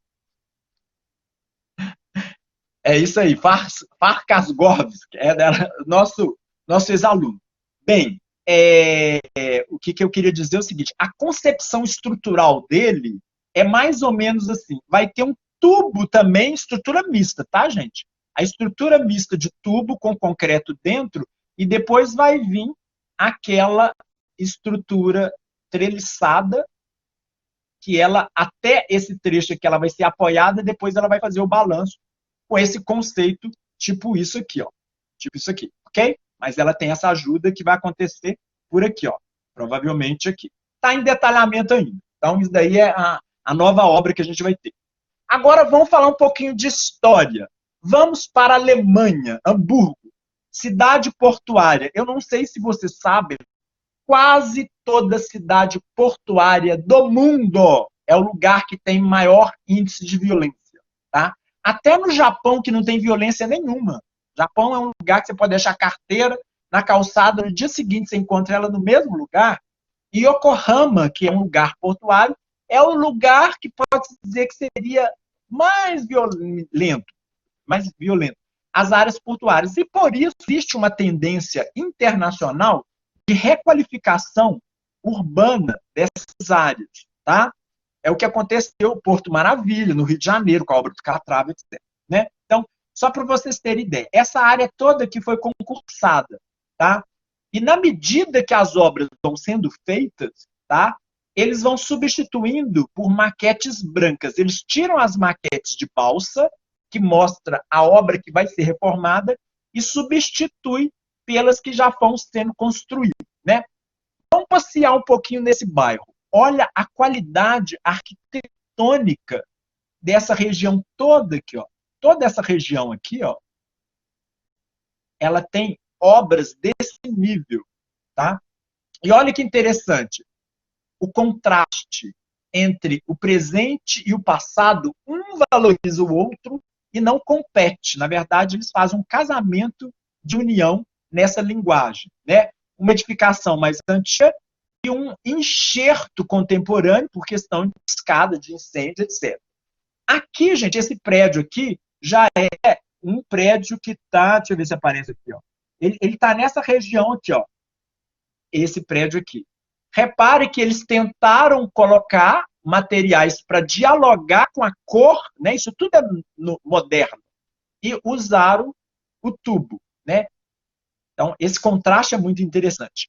Isso aqui, gente, Hamburgo, não sei, eu falei que é portuária, essa água, essa região aqui sobe a maré e desce a maré. Então, toda a legislação urbana exige uma tipologia construtiva que obriga a deixar essa área sem apoio, para não sofrer alagamento, porque o nível pode transbordar aqui tudo. Então, faz parte da lei deles. Olha as soluções que eles fizeram, né? Esse pilar vem cá, esse vem cá, depois lá dentro apoia aqui, né? Esse outro exemplo é interessante, ele sobe até aqui, depois vem cá, e esse daqui é de pendurado, tracionado para pegar essa ponta dessa laje, né? Esse prédio olhado do outro lado, né? Aqui. Então, tá toda a tubulação aparente, né? Não precisou de maiores acabamentos, né? Ah, mas eu quero fazer conexões mais simplificadas. Tem o tubo de seção quadrada, não seja por isso. Esse daqui já apoiou no chão diretamente, né? Esse aqui ganhou um concurso internacional daquele Henrique Miralles, eu não sei pronunciar, mas o espanhol, ganhou o concurso dessa praça também em Hamburgo, na mesma área, tá? Equipamentos culturais, gente, olha que legal. Tombado pelo patrimônio na Alemanha, né? Do mesmo, né, o Schulitz, o mesmo escritório que fez aquele estádio que eu mostrei, o primeiro, né, super delicado. Olha a solução do elevador com essa muralha antiga, como é que a delicadeza do projeto, né, por causa dessas vantagens estruturais, né, é um elemento que ele não fica muito presente, porque você consegue gerar altas resistências e solicitações com pouco de matéria, né? Aqui um caminho oposto, um exagero de tubos, né? Japão, tem a questão do terremoto, mas existe uma questão simbólica aí. Isso é um museu da fruta, né? Então, isso daqui você faz associações a balaios, a cesta de feira, cesta de fruta, que foi a configuração dessa arquiteta japonesa que chama Itsuko Hasegawa, uma arquiteta muito legal, né? Aqui é uma estufa, né? E olha a grande maravilha da nossa profissão, da arquitetura. Olha a poesia que isso tem. Um elemento que está segurando o telhado, né, a gente consegue inverter a percepção e parece que o telhado que está dependurando o... Né, parece que ele que está dependurando o pilar, parece que o pilar está suspenso. Né, por essas brincadeiras geométricas. Então, tem um lado da poesia também. Com essa habilidade de trabalhar a geometria, a gente pode compor música, né? Haja visto que a arquitetura é música congelada. Já dizia o Goethe. Estações. Norman Foster, né? A tendência, gente, é trazer luz para o subsolo. As estações novas de São Paulo estão todas nessas linhas também. Gerar iluminação. Olha o tamanho da escala, né? Esse em Sapporo. E aqui em aquilo que eu comentei, o diâmetro necessário seria muito maior, especialmente que tem terremoto, isso pode tremer. Olha só, tubo, tubo, tubo, tubo, gerou uma seção tubular quadrada, né? Uma seção quadrada no diâmetro, né? Na largura que o cálculo pediu. Aí você fica tranquilo com... Então, se eu tenho o limite de apenas 30 centímetros pelos tubos Valorec, eu posso criar arranjos quando a demanda é muito maior, né? Esse projeto é sensacional. Foi 2 projetos que me chocaram na vida. O primeiro que eu chorei, eu não sabia que era possível chorar vendo arquitetura. Foi Alhambra, em Granada, na Espanha. Chorei, fiquei arrepiado e chorei. Falei, o que está acontecendo comigo? Esse eu fiquei chocado. Olha que loucura. Isso aqui, gente, é uma praça suspensa e é um telhado de uma estação de ônibus que fazem conexões com o metrô. Tem vários subsolos aqui embaixo, tá? Isso aqui que ela está pisando é uma iluminação zenital do subsolo, tá? Olha que legal. Se eu pegar minha mão aqui, ó, suponho que isso daqui seja meu pulso e minha mão. E seguro, né? Ó, eu não sei desenhar igual o Wesley, que desenha maravilhosamente. Segurei aqui, segurei um cabo. Aquela vara que eu mostrei. Ela vai fazer isso. Né? Gira isso de cabeça para baixo, igual o Gaudí fazia. Olha só. O arco segurando aqui. Né? Eu posso também imaginar que eu peguei uma mão aqui Depois, uma outra pessoa com a mão aqui, a gente pegou uma barra, essa barra fez isso aqui, ó, né?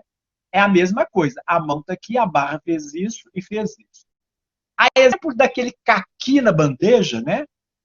Que gera a configuração do conforto. Gente, se vocês fizerem maquete, Gaudí calculava sim. Gaudí calculava com modelo físico. Depois ele copiava a geometria e aplicava nos projetos. Então, imagine uma mão aqui, uma outra lá e outra cá, que tem 4 pilares. A coisa vai fazer assim, vai ficar em balanço, né? Isso vai ficar em balanço. Aí a outra mão segura de lá. E olha que interessante, deixa eu apagar esse aqui que está atrapalhando um pouquinho. Olha que interessante isso aqui.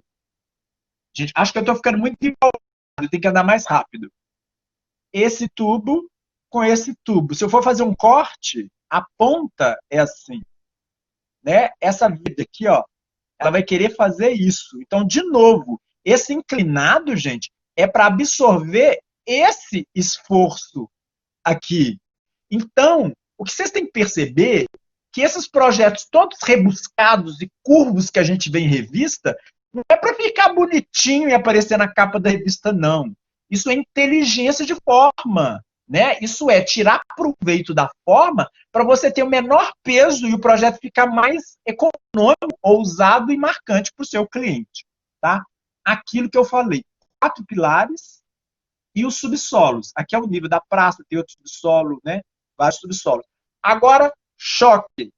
Pasmem, eu estou lá em cima do prédio. Né? Tem um sonzinho, mas não vai dar para ouvir.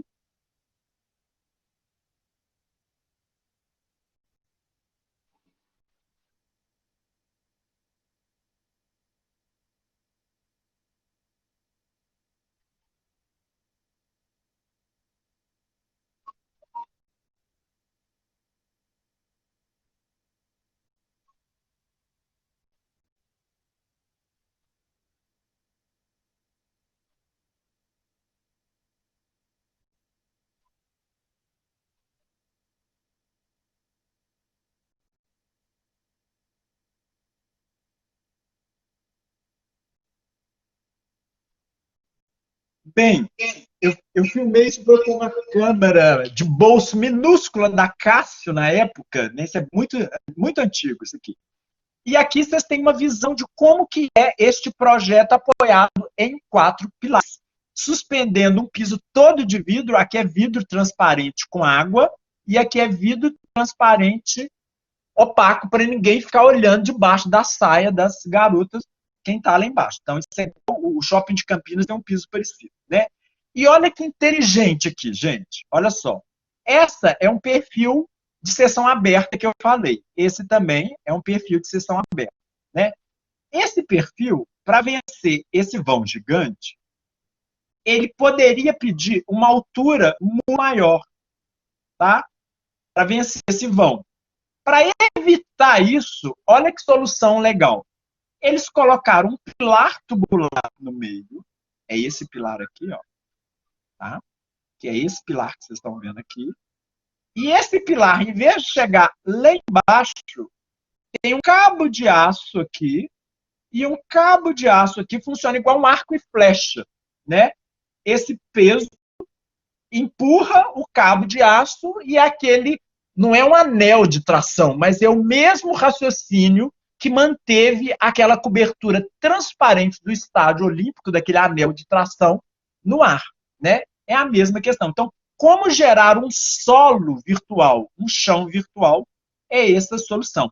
E aqui mostrando à noite, né, o paisagismo, né, o telhado zenital da praça, à noite, a luz interna do subsolo ilumina a praça. Né?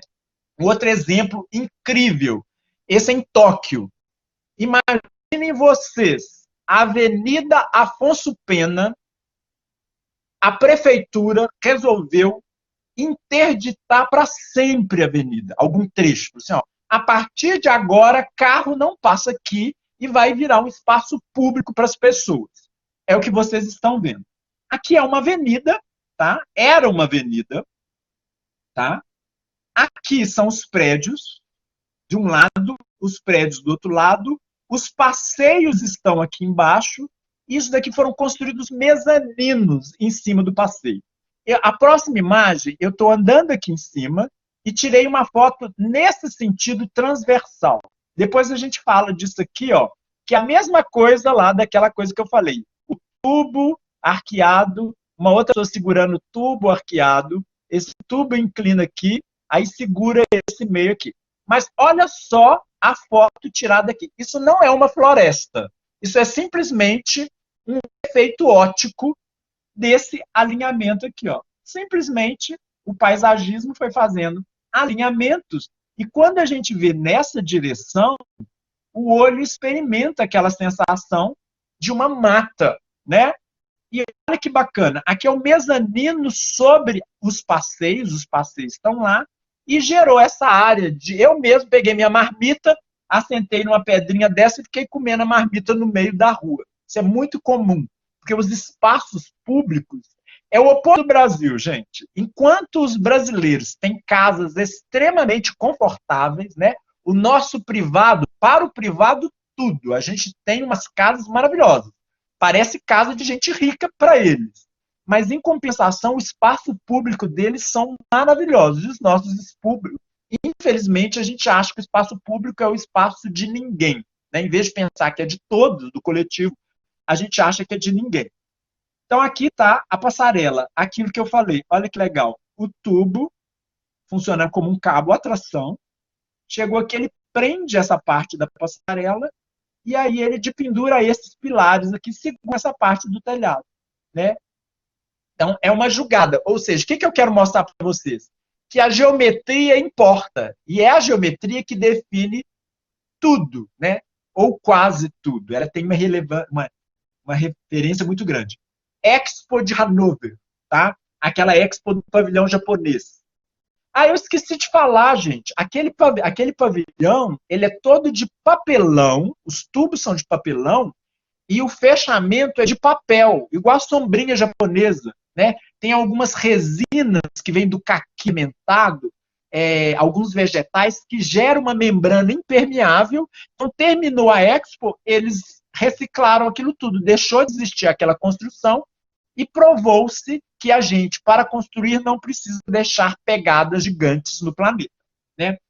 Aqui, daquele escritório do Schulitz também, eles usaram aquele diagrama estrutural como a concepção da passarela de acesso e próprios pilares fazendo alusão aos guardiões de boa-vinda, né? O aspecto simbólico da arquitetura. Você entrava para a Expo e era recebido pelas luzes, os guardiões que iluminam o seu caminho, né? O lado poético da arquitetura, né? E aí tá a Expo lá. Pontes, essa é chocante, gente. 120 metros. A gente pode-se dizer que a gente tem uma ponte A, aliás, desculpa, é isso aqui, ó. Uma ponte A e uma ponte B. Aqui muda a história. Como que essa ponte aqui, ó, que é essa aqui, está estruturada? Dessa forma, tem um túnel, veio esse arco inclinado, né? Aqui, ó, o túnel está aqui. Aqui está a montanha. Tem um arco inclinado. Esse arco inclinado. Esse arco inclinado. Prendeu, esse arco é todo preso com um cabo de aço aqui, ó, no túnel. Não sei se vocês estão enxergando. Tá? Olha só. O cabo todo, esse anel, está preso na boca do túnel. Ok? Aí, voltando aqui.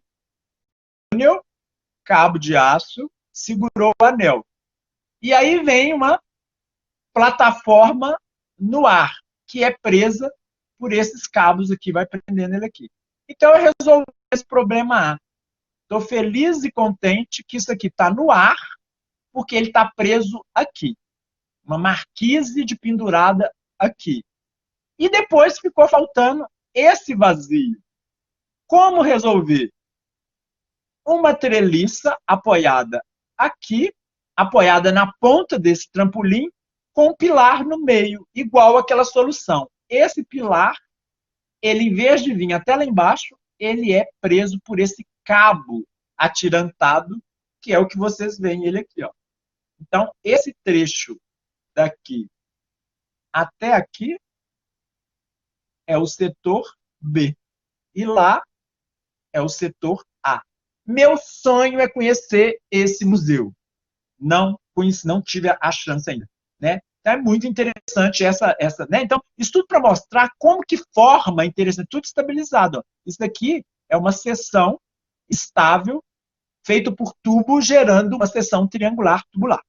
Aí esse daqui, gente, é o carro-chefe da Valorec, dos catálogos da Valorec, porque é muito bonito, né? Tirando proveito das formas da natureza, porque eu tenho tanta peça aqui para segurar, muita peça para segurar, elas vão se reunindo, e no final se encontra no único ponto. E aí eu consigo ter essas grandes distâncias livres, né? Grandes vãos livres, porque cada peça está apoiada nessas outras que vai, né? Então, a narrativa do arquiteto, né, foi já esse mimetismo, essa cópia do elemento da natureza, né? Norman Foster usa parecido esse conceito, né? Uma pirâmide ao contrário, né? Essa pirâmide aqui, e aí apoia, né? Aí ele consegue o outro vão lá, aqui, ó. Então, o vão de cá até aqui gira mega vãos, e ainda com aproveitamento na parte de baixo dessas questões. Nosso aeroporto, tombado pelo patrimônio histórico, né? Era proibido interromper a visibilidade da orla tombada. Então, a solução arquitetônica foi fazer toda transparente, com tubos de seção retangulares aqui, né, que eles vão nesse sentido de arco, né, aquele exemplo que eu falei, e transversalmente tubos de seção circular, né, para gerar esse espaço mais delicado com uma esquadria estrutura, né, uma esquadria telhado, né. Esse aeroporto eu tenho pavor pelo barulho, né, essa área de disparo, o ruído, turbina, entra tudo por cá, vira um inferno. Não sei se eles mudaram, mas enfim, a concepção estrutural, vocês veem como que ele fica delicado para resolver isso aqui. E está terminando, tá, gente? Megas estruturas. Imagine a Praça Raul Soares coberta por uma grande estrutura apoiada em cima dos prédios. É o edifício da Sony. Tem a mesma concepção da roda de bicicleta, né? O elemento tubo, a seção triangular tubo, a seção em arco tubo, com os cabos de aço segurando esse pistão central e conseguindo cobrir essa quantidade enorme de pessoas, né? Então, essa sombrinha segura toda a esquadrilha em cima e a lona. E faz uma alusão ainda ao Monte Fuji, que quando você olha esse prédio do lado, ele tem, né? Os japoneses deixaram a marca deles lá na Alemanha. Bem, o prédio do Norman Foster, né? Todos os tubos da Valorec com esse raciocínio geométrico, né? O Toyo Ito, que ganhou o prêmio, né? Esse prédio foi desenhado para para minimizar o problema de terremoto. Por isso, cada pilar tem um lado diferente, porque se o esforço do terremoto joga o prédio para cá, o pilar que está virado para cá absorve. Se o terremoto vem virado para cá, então essa brincadeira, né, ela foi feita exatamente para poder absorver o comportamento desse deslocamento de terremoto. E olha que interessante, os pilares desse projeto, essa foi a minha primeira professora de japonesa, a Junko Sendai. Os pilares são esses fechos aqui, ó, feitos de tubo, né? Cada fecho de tubo, e aqui dentro tem caixa de elevador, tem caixa de escada, né? E segura todos os pavimentos, tudo construção seca, né? E por fim, esse grande galpão, tá? Só para vocês terem uma noção do tamanho das pessoas, olha só, isso aqui são pessoas, né?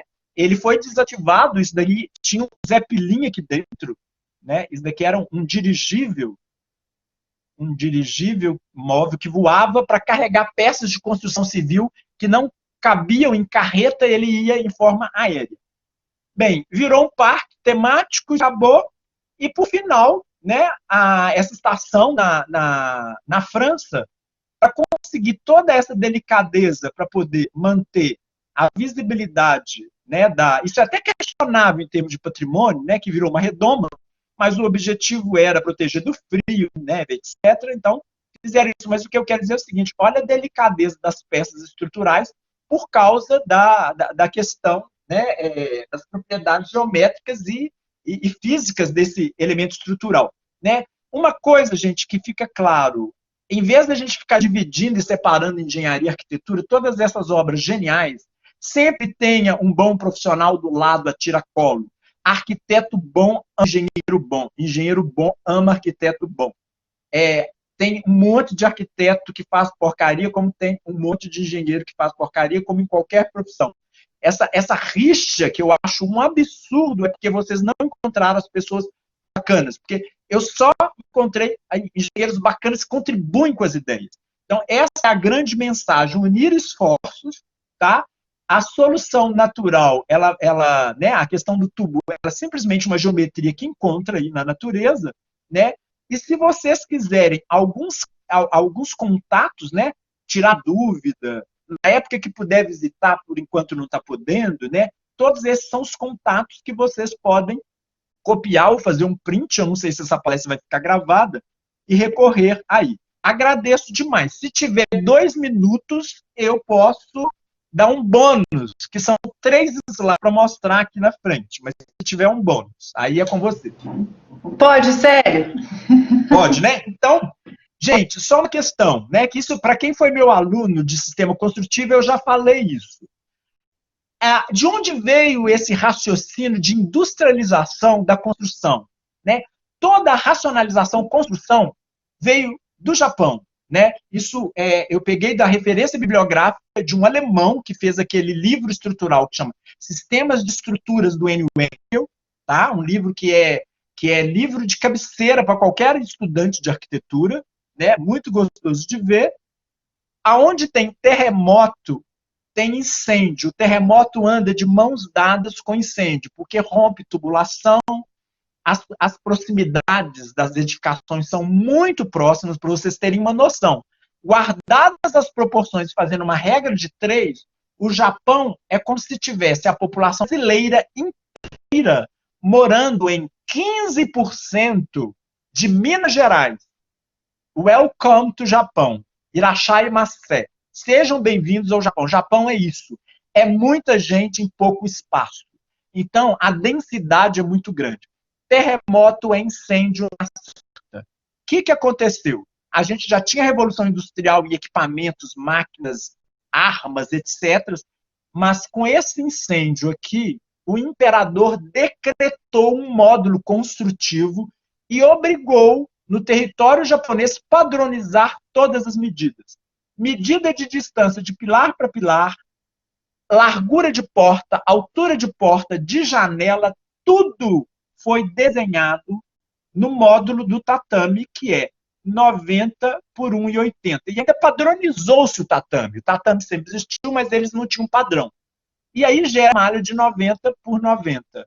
Quando ele fez isso, houve uma reconstrução numa velocidade nunca antes vista, que o mundo inteiro prestou atenção nisso. E aí nasce essa busca pela racionalização.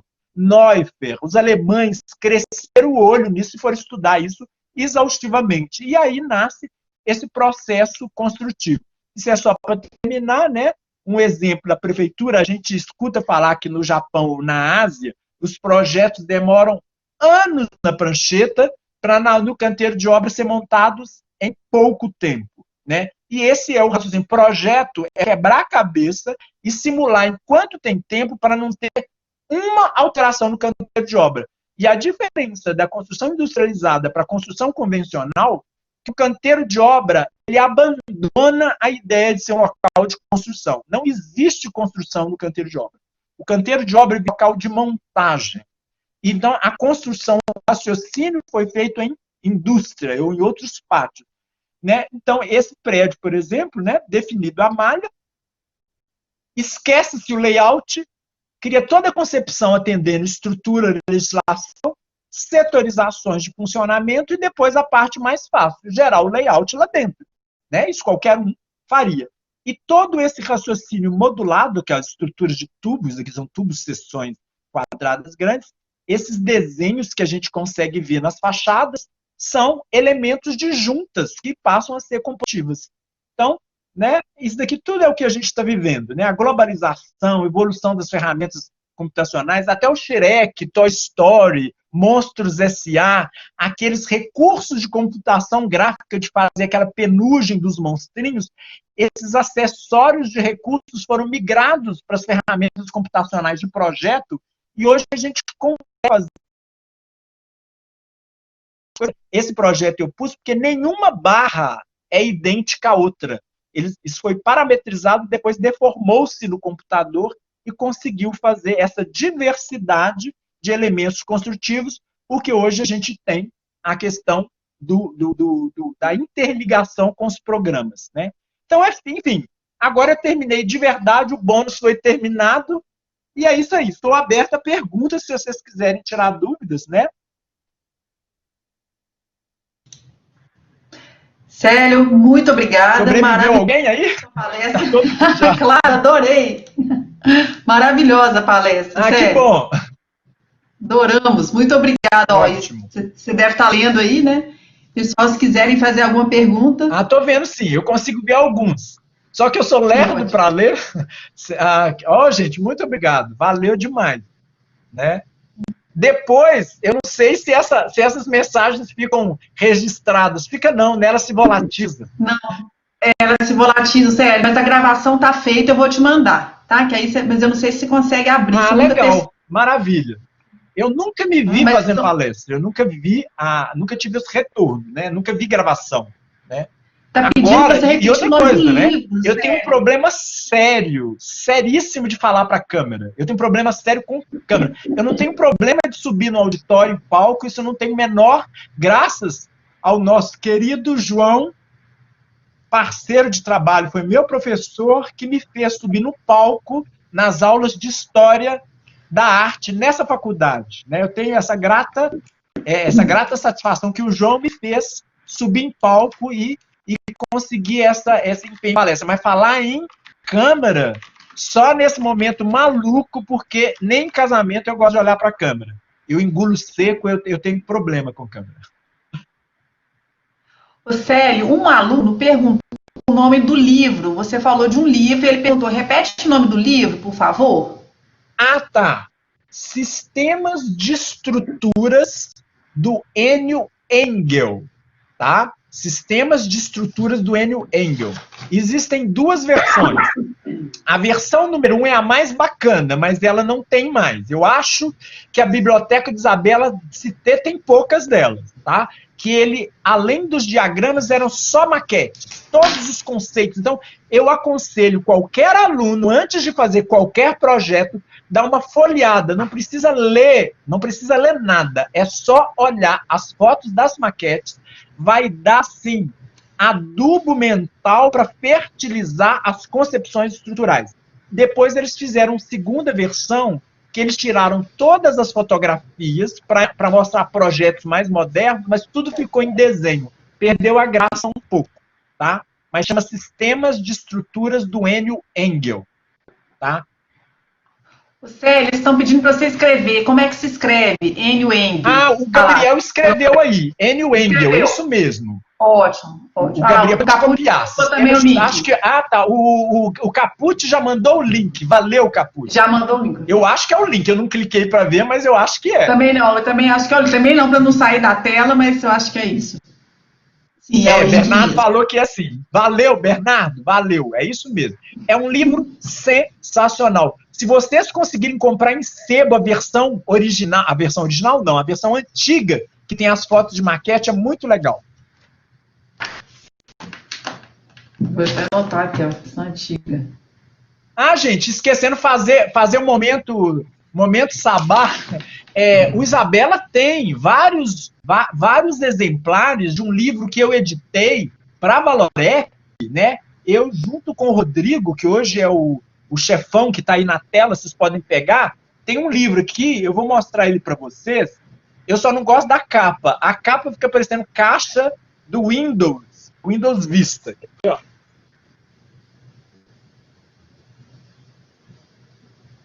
A maioria das fotos dessa palestra estão nesse livro, tá? O nome também é horroroso. O nome chama Inspiration e Imaginação. Gente, é ruim, é muito estranho, mas como era, isso daí não foi definido pela gente, tá? Foi pela chefia interna e esse é um livro bilíngue. Ele é em inglês e em português. Então, eles queriam a concepção da empresa que fez a capa e fez tudo. Agora, a diagramação interna, basicamente, eu que fiz. O texto foi todo escrito pelo Rodrigo, e é um livro que tem esses exemplos de Norman Foster. Norman Foster cedeu para a gente todos os croquis, aquelas fotos do aeroporto, né? Então, tem muita informação aqui nesse livro, o Isabela tem. Tem versão digital dele, mas tem que fuçar na internet. Alguns alunos já conseguiram. Só para ter uma curiosidade, nesse período de pandemia, eu descobri num sebo, e foi a primeira vez que eu saí de casa, foi para comprar o meu livro num sebo, porque ele não foi feito para vender, e acabaram as edições. Então, como eu queria ter mais do que um, que está todo esgarçado de tanto emprestar, eu queria ter um, eu comprei o meu livro num sebo. Paguei, acho que foi R$ 15.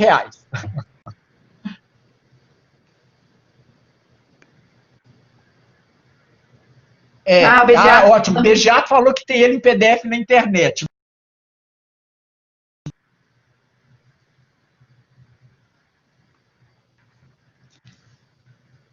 Eino Engel.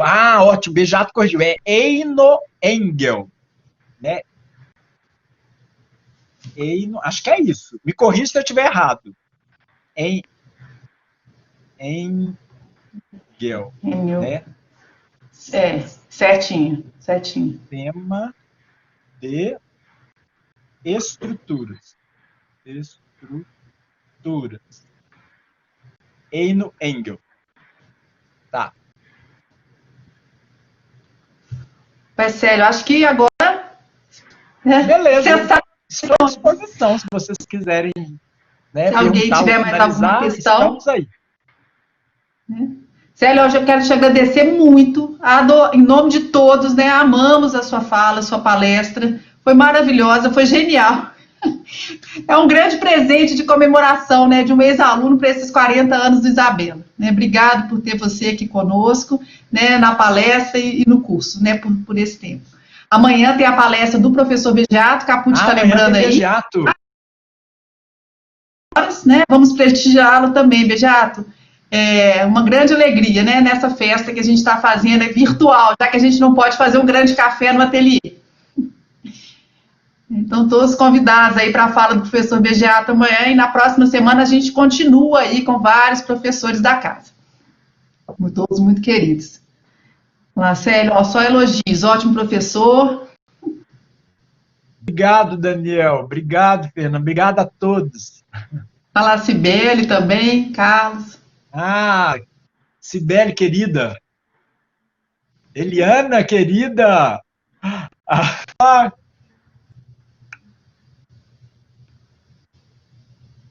Ezequiel. Ezequiel, grande parceiro. Ezequiel é incrível, né? Me ajudou na dissertação de mestrado, a produção de desenhos, materiais gráficos. Muito bacana também. É a turma, né? É por isso que todos amam trabalhar no Isabela. A gente gosta, apesar dos pesares, né, dos contratempos, a gente ama porque tem esse espírito que acho que só essa faculdade tem. Pelo menos a gente sente. É isso mesmo.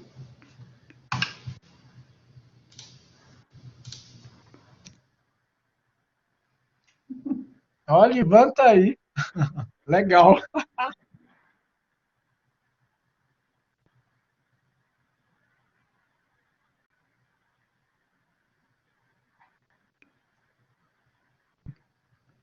Modular offset.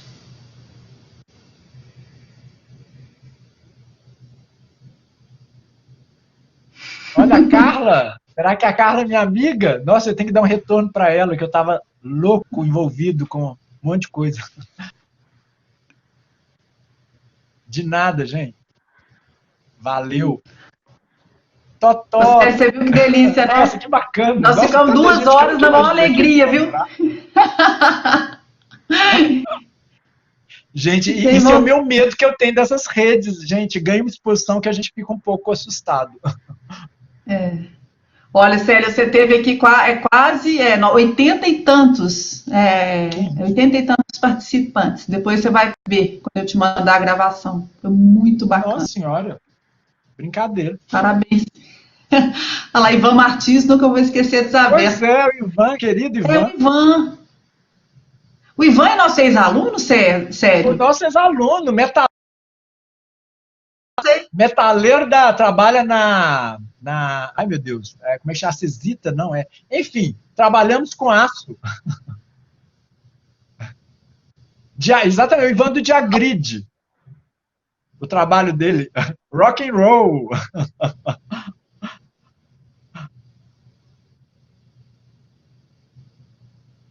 Célio, então vamos fechar. Muito obrigado mais uma vez, foi maravilhoso. Parabéns. Valeu, muito Luciano. Um abração. Um abraço para você. Até, gente. Foi um prazer. Até a próxima. E tem mais uma palestra sua. Apesar de não conseguir ver todos, mas foi muito legal. Olha, e essa comemoração dos 40 anos de Isabela, que é uma faculdade que está do lado direito do peito. Esquerdo, né? Lado esquerdo. Eu estou olhando aqui, eu botei a mão, a gente vê espelhado, aí a geometria é tudo, mas a gente não pode confundir.